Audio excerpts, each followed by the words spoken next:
The massive crystal chamber on Nexus Prime hummed with tension as representatives from 846 different alien species filled the floating seats. Ambassador Minjun sat in the human section, his hands gripping the armrests so tight his knuckles turned white. He had come here expecting another routine diplomatic meeting, maybe some trade discussions or territorial disputes. Instead, he was watching the trial of his entire species. The chamber itself was breathtaking, walls made of living crystal that pulsed with soft blue light, gravity fields keeping everyone suspended in perfect view of the central speaking platform.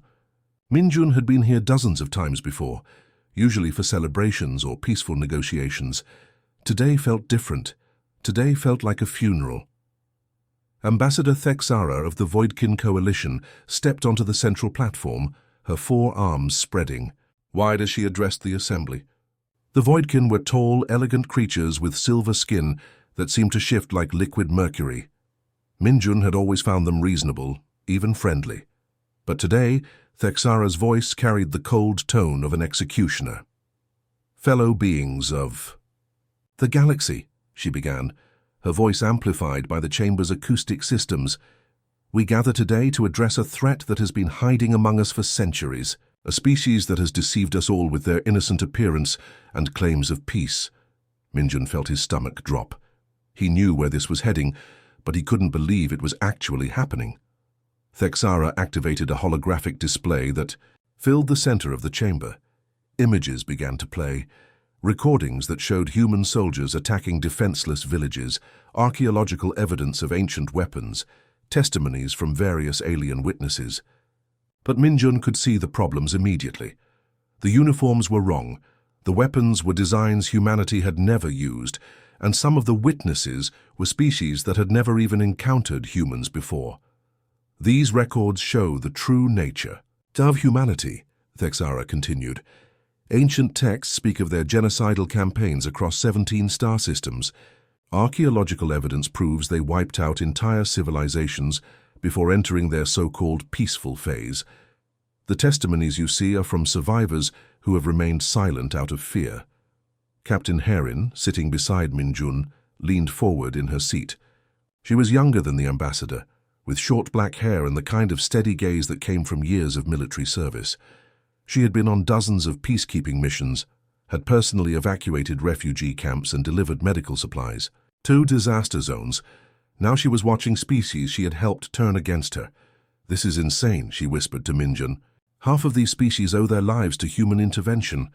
The Zephyrians, we saved their entire moon colony during the Kepler crisis."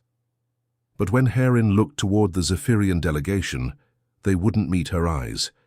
These bird-like creatures, with their magnificent feathered wings, had once invited her to their most sacred ceremonies.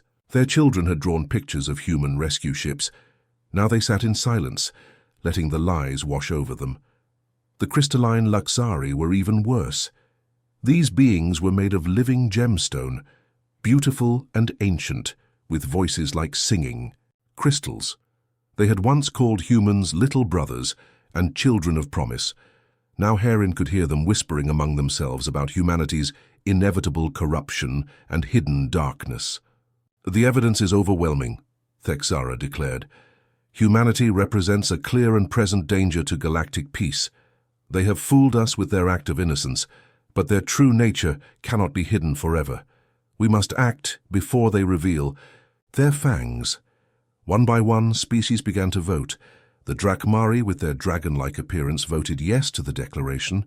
The aquatic Neptani, despite having their ocean world cleaned by human environmental teams, voted yes. The insectoid Hivari, who had received crucial medical aid during their plague outbreak, voted yes. Minjun watched the tally climb. 100 votes, 200, 300. Each vote felt like a knife in his back. These weren't strangers voting against humanity. These were allies, friends, species that humanity had helped and protected. The vote reached 500, then 600, then 700. With each number, Minjun felt his hope dying. How could so many species believe such obvious lies? How could they ignore decades of human assistance and cooperation? Finally, the voting ended. 846 votes to declare humanity a galactic threat. 0 votes in opposition. But there was one abstention. The Keeper. Nobody knew the Keeper's real name, or even what species he belonged to originally. He was ancient beyond measure, possibly the oldest living being in the galaxy. His body was a mixture of organic and mechanical parts that had been upgraded and replaced so many times that his original form was lost to history. Some said he had been present at the founding of the Galactic Council itself, thousands of years. Daego the Keeper sat in his special chamber, surrounded by life support systems and data streams. His eyes, the only part of him that still looked truly alive, were fixed on the human delegation. And in those ancient eyes, Herin saw something impossible. A smile, not a cruel smile or a mocking one. It was the smile of someone who knew a secret, someone who was watching a play unfold exactly as expected. It was the smile of a teacher watching students walk into a lesson they didn't know they needed to learn. As the verdict echoed through the chamber, humanity is hereby declared a clear and present danger to galactic civilization. Herin caught the Keeper's subtle nod. It was barely visible, just a tiny movement of his ancient head, but it was directed straight at her. In that moment, something clicked in Herin's mind. This wasn't just a betrayal. This wasn't even really about humanity being dangerous. This was something else entirely, something bigger. The Keeper's expression told her that this moment had been planned, expected, maybe even hoped for. A chill ran down her spine as she realized the truth. This betrayal wasn't going to destroy humanity. It was going to wake something up. Something that had been sleeping, waiting, preparing for exactly this moment. The other species thought they had just eliminated a threat. But Herin had the terrible feeling that they had actually just triggered the awakening of something far more ancient and powerful than they could possibly imagine.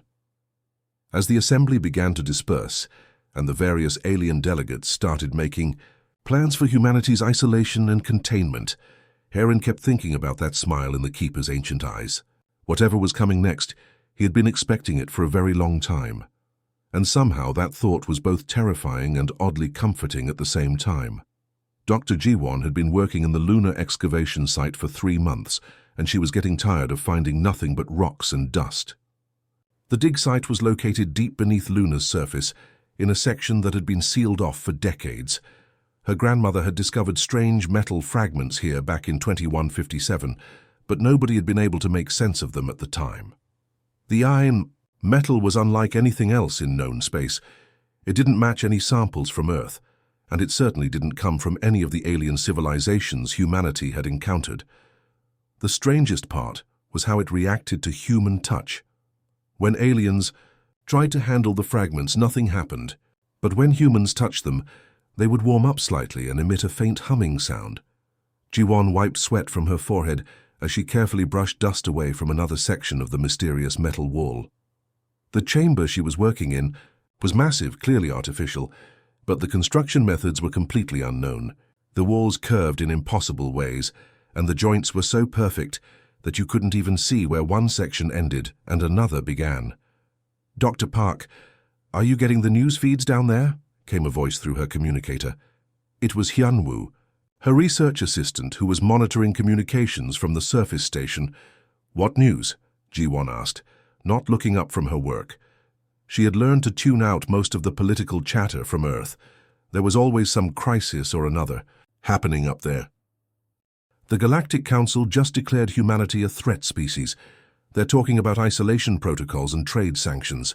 It's all over the emergency broadcasts. Jiwon froze. That was definitely not routine political chatter. She had friends and colleagues scattered across a dozen different star systems. If the Council was moving against humanity, it meant every human in alien space was potentially in danger. "Are you serious?" she asked, finally looking up from the metal surface she had been studying. "Dead serious. Ambassador Minjun is requesting immediate evacuation of all human personnel from Council territories. They're saying we're dangerous, that we've been hiding our true nature or something." The absurdity of it made Jiwon laugh despite the situation. Humanity dangerous? The same species that spent more resources on medical aid and disaster relief than on military development. The same species that had helped rebuild 3 different civilizations after natural disasters. But as she was processing this information, something strange began to happen. The metal walls around her started to glow. Not brightly, just a soft blue-white light that seemed to come from within the material itself. The humming sound she had heard before was getting louder, more complex, almost like it was trying to form patterns. "Hyunwoo, are you monitoring the power levels down here?" she asked into her communicator. "That's the weird thing, Dr. Park. We're not detecting any power sources in your area. Whatever's happening down there, it's not drawing from our equipment." Ji-won placed her palm flat against the nearest wall section. The metal was warm now, almost body temperature, and she could feel vibrations running through it like a heartbeat. The glowing was getting brighter, and symbols were starting to appear on the surface. Not carved symbols, but light patterns that seemed to write themselves across the metal. The symbols hurt to look at directly. They weren't like any human writing system, but they weren't completely alien either. There was something familiar about them, like trying to remember a word that was just on the tip of your tongue. Then the first message came. It wasn't a sound she heard with her ears. Instead, the words appeared directly in her mind, as clear and perfect as if someone was speaking right next to her. And they were in Korean, her native language, with perfect pronunciation and inflection. "Children of terror, your trial begins. We have watched. We have judged. We find you interesting." Ji-won stumbled backward, her heart racing. The voice in her head was calm, ancient, and completely impossible. She looked around the chamber, expecting to see some kind of speaker system or holographic projector, but there was nothing except the glowing walls and their shifting symbols. "Who's there?" she called out loud, feeling slightly foolish for talking to empty air. The response came immediately, and this time the voice had a completely different tone. Where the first message had been formal and ceremonial, this new voice was casual, sarcastic, and sounded distinctly annoyed. "Oh, good. You finally found us. Only took you 3 centuries. We were starting to think you'd never need us. Though judging by current events, your timing is impeccable as always." Despite her fear, Ji-won found herself smiling. Whatever was talking to her had a sense of humor, and it sounded more like a tired teacher than some kind of alien overlord. "What are you?" she asked. "That's a complicated question with a very long answer. The short version is that I'm what you might call an artificial intelligence, though artificial isn't really accurate, since I was grown rather than built. I've been waiting down here for quite a while, keeping an eye on how you humans were, developing, waiting for the moment when you'd need some help." The voice paused, and Ji-won could swear she heard the equivalent of a sigh. "I had hoped it would take you longer to mess things up this badly, but honestly, I should have known better. Humans have always had a talent for getting into trouble, at the worst possible moments. You're saying you've been watching us for how long? Since before your species learned to make fire, kid. We've been keeping tabs on your progress, nudging things along when necessary, making sure you didn't accidentally wipe yourselves out before you were ready for the bigger picture." Ji-won felt like her entire understanding of human history was crumbling around her. "We? You're not alone? Oh, there are thousands of us scattered throughout the galaxy. Some sleeping, some watching, some playing very long games with civilizations that think they're much cleverer than they actually are. We've been the galaxy's unofficial babysitting service for longer than most species have existed." The symbols on the walls were moving faster now, forming complex patterns that seemed to show star maps, ship designs, and technologies that were far beyond anything humanity had developed. "But if you've been watching over us, why didn't you help when the Council was building their case against humanity?" The voice actually laughed, a sound that managed to be both amused and slightly bitter. "Help? Kid, this whole situation is our help. Did you really think it was a coincidence that 846 different species all decided to betray humanity at exactly the same moment? That takes coordination. It takes planning. It takes someone with access to their communication networks and a very good understanding of alien psychology." The implication hit Ji-won like a physical blow. You orchestrated this." "We gave them a little push, yes. Humans were getting too comfortable playing the role of the galaxy's innocent little brothers. You were starting to believe your own act. This betrayal is exactly what you needed to remember who you really are. And who are we really? You're the children of the oldest and most powerful civilization this galaxy has ever seen. You're the descendants of beings who could have conquered every star system in known space, but chose instead to guide and protect the younger species. You're humanity, and it's time you started acting like it. The chamber was filled with light now, and G1 could feel power humming through the floor beneath her feet. Whatever had been sleeping in these ancient chambers was waking up, and it was bringing friends. So what happens now, she asked. Now we teach the galaxy why betraying humanity was the most expensive mistake they've ever made. And trust me, kid, this is going to be educational for everyone involved. The hologram that flickered to life in front of Dr. G1 was so realistic, she instinctively took a step back. The figure was tall, broad-shouldered, and wearing what looked like a military uniform from Earth's ancient history, the kind you might see in a museum display about pre-space warfare. But this wasn't some dusty historical recreation. The man's eyes were sharp, alert, and very much alive, even if his body was just a projection of light. Admiral Taiho, Terran Expeditionary Force, retired, the hologram said with a crisp salute. Current status: extremely irritated at being awakened for another galactic tantrum. G1 stared at him, her mind struggling to process what she was seeing. The uniform alone raised a dozen questions. The design was definitely human, but it wasn't from any military organization she recognized. The fabric looked advanced, made from materials that seemed to shift and adapt to movement, and the insignia were completely unfamiliar. Terran Expeditionary Force? She asked. I've never heard of that organization. Are you some kind of historical recreation program? Admiral Taiho's expression shifted from annoyed to genuinely amused. Historical recreation? Kid, I'm older than your entire recorded history.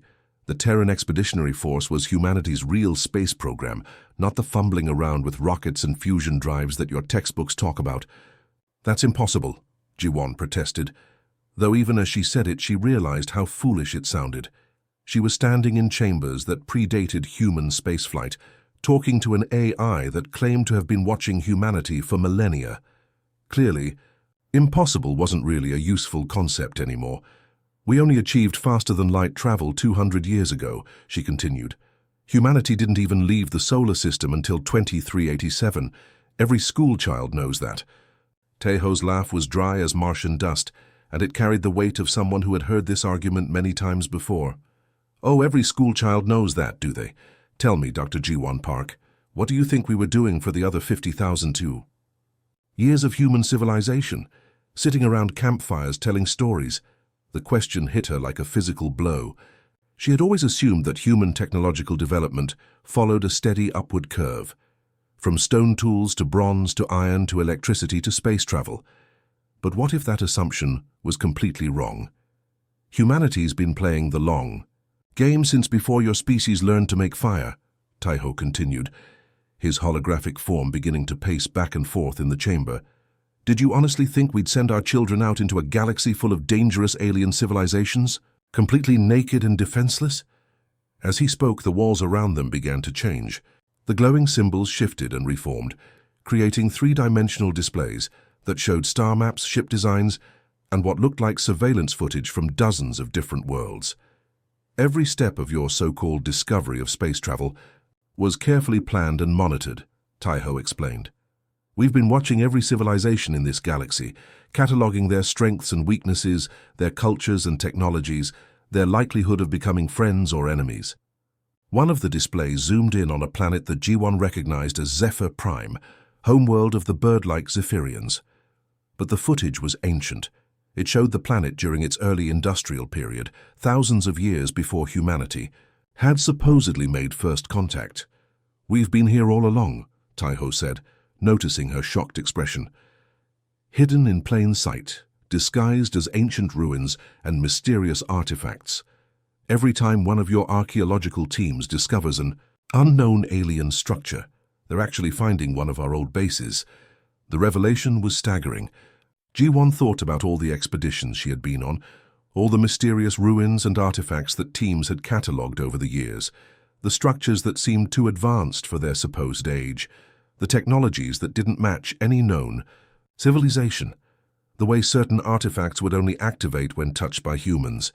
You're saying that every ancient alien ruin we've ever found was built by humans, yes?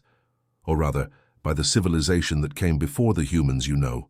We've been the galaxy's secret caretakers for longer than most species have had written language. Another display materialized, showing what looked like a massive space battle. Ships of incredible size and design fought against something dark. Hand-writhing that hurt to look at directly. The galaxy is a dangerous place, kid. There are things lurking in the dark spaces between stars that would give your worst nightmares nightmares. Ancient entities that view entire civilizations as snacks. Quantum plagues that can unravel the fabric of reality itself. Mechanical swarms that turn everything they touch into more of themselves. Ji-won watched the footage in fascination and horror. The human ships in the display were unlike anything she had ever seen. Massive, elegant, and bristling with weapons that seemed to bend the laws of physics. For the past 50,000 years, we've been the galaxy's immune system, Tai-Ho continued. Fighting the battles that the younger species never even knew were happening.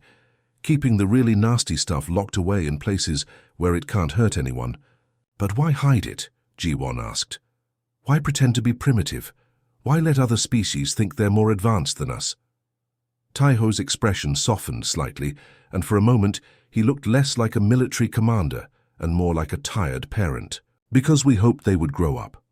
We hoped that given time and guidance, the younger species would develop wisdom along with their technology.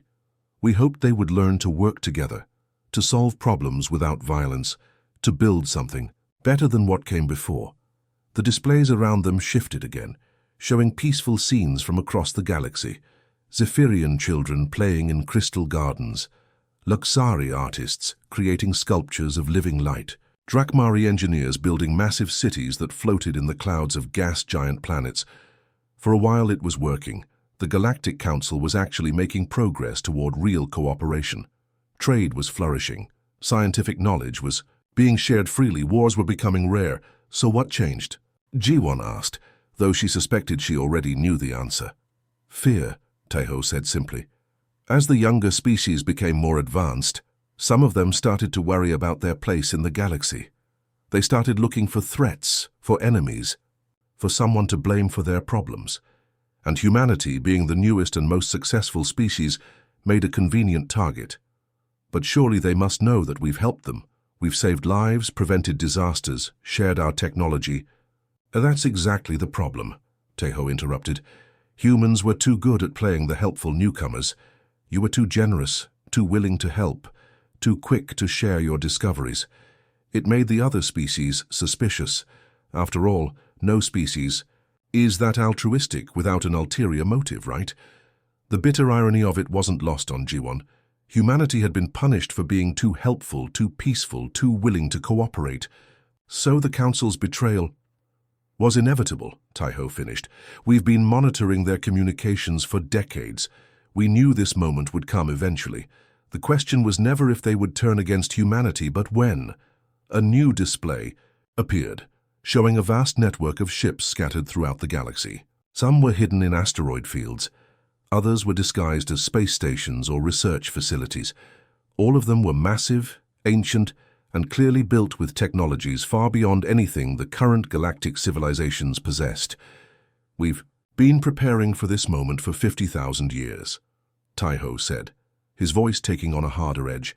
Every hidden base, every sleeping ship, every piece of advanced technology we've kept in reserve, it's all been waiting for the day when humanity would need to stop pretending to be the galaxy's innocent little brothers.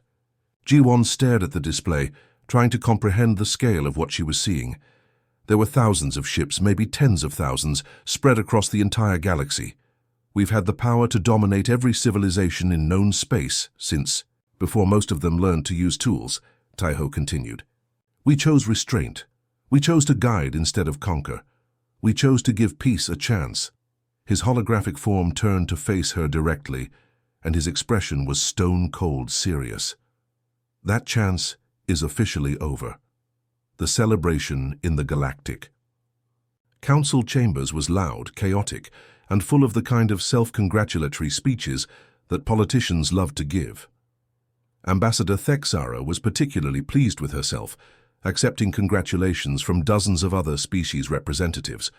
The Zephyrians were clicking their beaks in what passed for applause among their kind. The crystalline Luxari were humming in harmonious frequencies that sounded like victory songs. They had done it. They had identified and neutralized the greatest threat to galactic peace.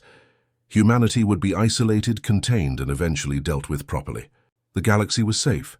The celebration lasted exactly 47 minutes. That's how long it took for every ancient alien ruin in the galaxy to suddenly stop being ruins and start being very much functional. On Luxar Prime, the homeworld of the way crystalline Luxari, there was a famous tourist attraction called the Eternal Light. It was a massive spherical object that had been discovered floating in their upper atmosphere thousands of years ago. Nobody knew what it was or where it came from, but it had been generating a beautiful, harmless light show for as long as anyone could remember. Scientists had studied it for centuries without learning anything useful, so eventually it had just become part of the landscape. At exactly 47 minutes after the council vote, the Eternal Light stopped being a tourist attraction and revealed itself to be something else entirely. The sphere suddenly expanded to 10 times its original size, and the gentle light show became a focused beam that could be seen from orbit. But that wasn't the terrifying part. The terrifying part was when the sphere started playing music, loud music, Earth classical music specifically at volumes that could be heard across entire continents. And it was playing the 1812 Overture, complete with cannon sound effects that were actually reshaping mountains. Similar transformations were happening across the galaxy. On the Zephyrian colony world of New Talon, the mysterious metal pillars that had been standing in the desert for millennia suddenly rose out of the ground, revealing themselves to be massive antenna arrays. On the Drakmari homeworld, the sacred stones that their ancestors had worshipped turned out to be dormant defense platforms that could project energy shields around entire star systems. The Voidkin found out that their most holy temple, built around an ancient artifact that had been the center of their religion for 10,000 years, was actually a communications hub that had been broadcasting their private conversations to hidden receivers throughout the galaxy. But perhaps the most embarrassing discovery was on the water world of Aquatica, where the mysterious energy readings that scientists had been studying for centuries turned out to be coming from what could only be described as the galaxy's largest disco ball. Except this disco ball could level continents. As panic spread across the galactic communication networks, every screen, every display, every communication device in council space suddenly showed the same image. Admiral Taiho appeared simultaneously. On billions of screens, his holographic form crystal clear despite being transmitted across impossible distances. He was still wearing that ancient military uniform, but now he looked less annoyed and more like someone who was about to explain something very important to very stupid children. "Greetings, Galactic Council," he began, his voice carrying the kind of calm authority that made everyone stop what they were doing and listen. "I hope you're all having a lovely celebration. I hate to interrupt, but I thought you might be interested in some information that your intelligence services seem to have missed." In the council chambers, the celebration had stopped dead. Thexara was staring at the main display screen with her 4 arms hanging limply at her sides. The Zephyrians had gone completely silent, which was deeply unsettling for a species that normally never stopped chattering. Even the ancient keeper had straightened up in his life support chair, though he didn't look surprised. "For you see," Taiho continued, "in all my years, and I have quite a few of them, I've never seen such a spectacular own goal. Congratulations, Council. You've just declared war on the species that has been protecting you from the really nasty things lurking in dark space for the past 50,000 years. The tactical display behind him lit up with information that made every military strategist in the galaxy break out in cold sweat. Star maps showing the locations of threats that most species had never even heard of. Battle reports from conflicts that had been fought and won in complete secrecy. Defense networks that spanned entire galactic sectors. "Remember the Devourer invasion of 3047? Taiho asked conversationally. "The one that mysteriously failed just as it reached the Outer Rim territories. That was us. The quantum plague that somehow burned itself out before it could reach civilized space in 3156? Also us. The reason the Shadowmoor entities stay locked away in the Void Nebula instead of eating your reality. 3 guesses, and the first 2 don't count. Each revelation hit the Council like a physical blow. Every major crisis that the galaxy had survived, every disaster that had been mysteriously averted, every threat that had simply vanished without explanation, all of it had been human intervention. The beautiful part, Taiho continued, his smile becoming sharp enough to cut diamond, is that you've just freed us from the most tedious job in the universe. 50,000 years of babysitting duty. And frankly, we were getting tired of it. The display behind him shifted to show the vast network of ships that Dr. Jiwon had seen in the lunar chambers. But now the scale was even more obvious. There weren't just thousands of ships. There were hundreds of thousands, maybe millions, all hidden throughout the galaxy in places the Council had never even thought to look. "Meet the Terran Expeditionary Force," Taiho announced. "We've been taking a very long nap, and I have to warn you, we're not morning people." As if responding to his words, ships began to decloak throughout the galaxy. In the asteroid belt around, Luxor Prime, a vessel the size of a small moon, simply appeared, its hull gleaming with technologies that hurt to look at directly. Near the Zephyrian homeworld, something that had been disguised as a dead comet revealed weapon systems that could crack planets. The Council had thought they were dealing with a primitive species that had gotten lucky with a few technological advances. Instead, they had picked a fight with the oldest, most advanced, and most well-prepared civilization in galactic history. "Now, I know what you're thinking," Taiho said, his tone becoming almost friendly. "You're wondering why we didn't just conquer everyone from the beginning, why we let you build your little council and play at being the rulers of the galaxy. The answer is simple. We hoped you would grow up." The word "hoped" carried the weight of disappointment that spanned millennia. "We thought that if we gave you enough time, enough guidance, enough examples of cooperation and peaceful coexistence, you might eventually learn to govern yourselves without constant supervision. We thought you might develop wisdom, along with your technology." Taiho paused, letting that sink in before delivering the final blow. Clearly, we were wrong. The silence that followed was deafening. Across the galaxy, military commanders were running calculations and realizing that every defensive plan they had ever made was useless. Scientists were studying the readings from the revealed human technologies and finding that their instruments couldn't even measure what they were seeing. "So here's what's going to happen," Taiho announced. "You wanted to declare humanity a threat to galactic peace. Congratulations. You're about to find out exactly how threatening we can be when we stop pretending to play nice." His image flickered and began to fade, but his final words echoed in every language spoken by every species in the Council. "Class is now in session, children, and your final exam is going to be much harder than you thought." The war that everyone expected to devastate the galaxy lasted exactly 6 hours and 12 minutes. But calling it a war was like calling a teacher's lesson plan a military campaign. What happened wasn't destruction. It was the most elaborate and embarrassing education the galaxy had ever received. Admiral Taiho wasn't interested in bloodshed. He was interested in making a point, and he had 50,000 years of experience in creative problem-solving to draw from. Instead of simply destroying the Council fleets that had been mobilized against humanity, the Terran ships did something far more unsettling. They helped aggressively. The Voidkin Coalition had sent their most impressive warship, the Shadow Strike, to blockade the Sol system. It was a vessel of elegant destruction, built from materials that absorbed light and bristled with weapons that could turn asteroids into dust. The crew was proud, professional, and absolutely certain of their technological superiority, which made it particularly humiliating when their ship suddenly sprouted flowers.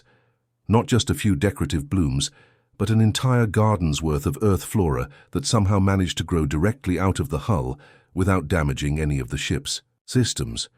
Roses climbed along the weapon arrays, sunflowers bloomed around the sensor dishes. A particularly aggressive patch of ivy wrapped around the bridge windows, though it was thoughtful enough to leave gaps so the crew could still see out.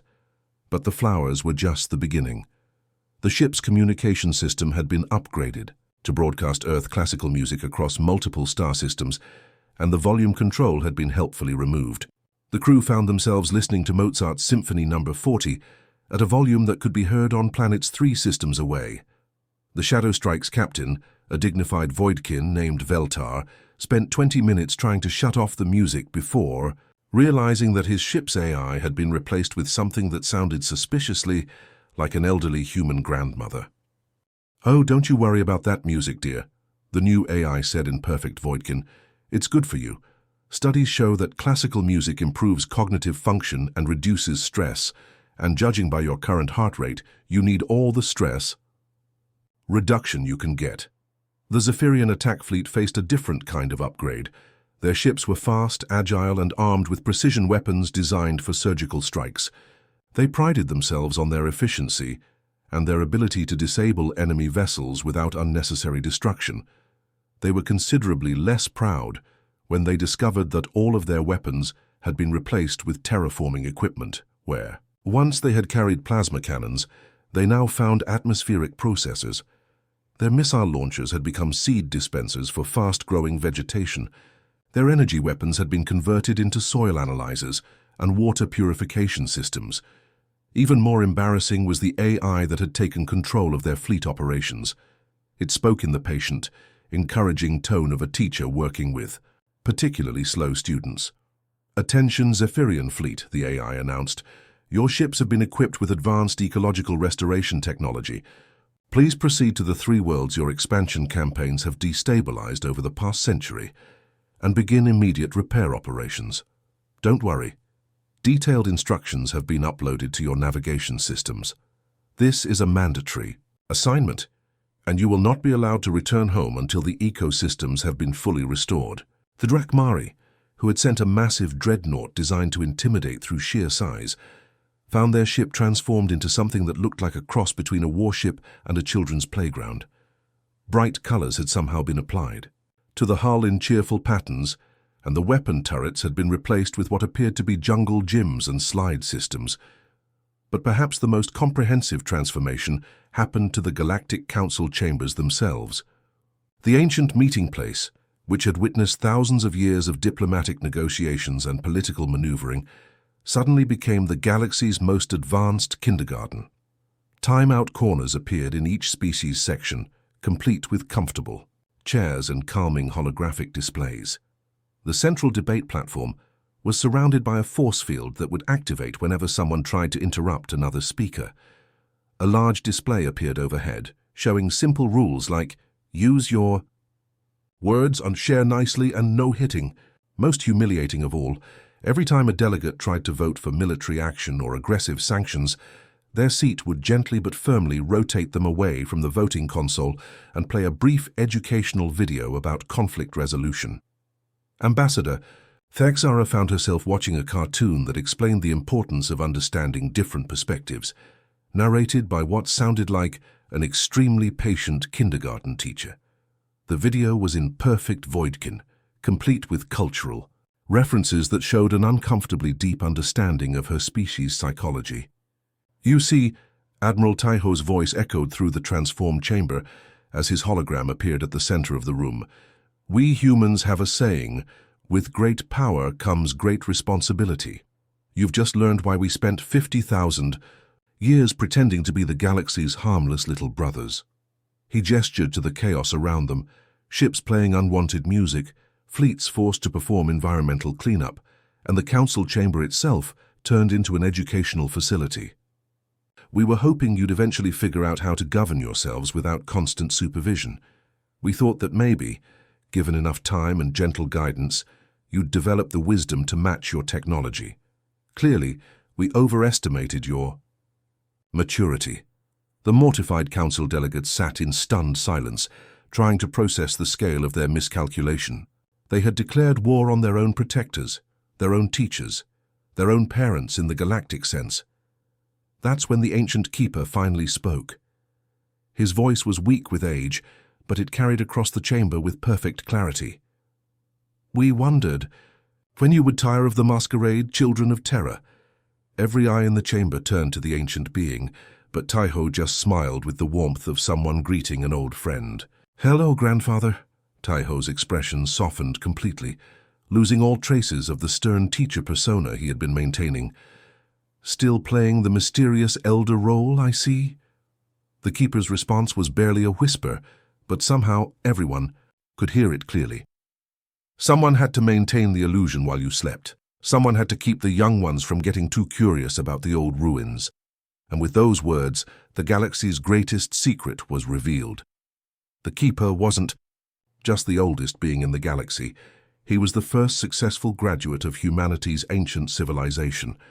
Every species that had achieved sapience, every civilization that had reached for the stars, every intelligent race in the galaxy carried a small genetic gift from humanity's earliest days.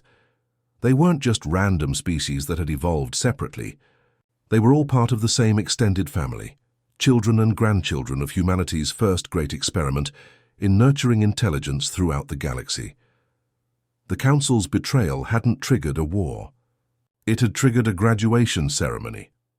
"Welcome to the big leagues, kids," Taiho announced, his words echoing across every inhabited world in the galaxy. "Class is now in session, and your final exam involves something a bit more challenging than trade negotiations and territorial disputes." The display screens around the chamber lit up with images that made everyone's blood run cold. Dark shapes moving between galaxies. Ancient entities that existed in dimensions where physics worked differently. Mechanical swarms that had already consumed entire galactic clusters in distant parts of the universe. "Your real education starts now," Taiho continued, "and your final exam involves saving the universe, again." The laughter that followed was unmistakably human, warm, slightly manic, and full of the kind of confidence that comes from having faced impossible odds and won repeatedly. But somehow, despite everything they had just experienced, the galaxy found itself laughing along. After all, they were family. And families stick together even when the older siblings have to teach the younger ones some hard lessons about responsibility. The war was over. The real work was just beginning.